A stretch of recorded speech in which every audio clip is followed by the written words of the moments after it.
આપણા દીવ શહેરમાં rainbow animal ads ઘણા લાંબા સમયથી રસ્તે રખડતા પશુઓની સારવાર કરે છે, નસબંધીના પ્રયાસો કરે છે અને રસીકરણ કરે છે. ફરી વખત દીવની અંદર વેટનરી ડૉક્ટર નથી, પરંતુ આ રેનબો એનિમલ એડ્સ સંસ્થા એવી છે જે હર હંમેશ માટે પશુઓ માટે આગળ આવે છે, એમની સારવાર કરે છે, નસબંધી કરે છે અને રસીકરણ કરે છે. ફરી વખત આજે દીવમાં કેમ્પ રાખવામાં આવ્યો.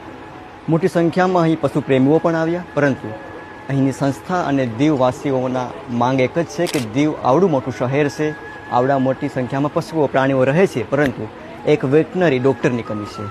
દીવનું વહીવટી તંત્ર અને દીવનું તંત્ર વહેલી તકે આ વેટનરી ડૉક્ટરની કમી પૂરી કરે એવી દીવવાસીઓની માંગણી પણ છે. મારું નામ જીજ્ઞા હિતેન મોડાસિયા છે અને હું રેનબો એનિમલ એડ દીવ ચલાવું છું. મારી રજિસ્ટર્ડ સંસ્થા છે દીવમાં, અને આજે અમે આ કેમ્પ કરી રહ્યા છે રસ્તે રખડતા અને બેઘર પશુઓને હડકવા વિરોધી રસીકરણ આપી, કૃમિની દવા આપી અને એમની તથા દીવના લોકોની સુરક્ષા માટેનું આ એક નાનું એવું આયોજન કરેલું છે.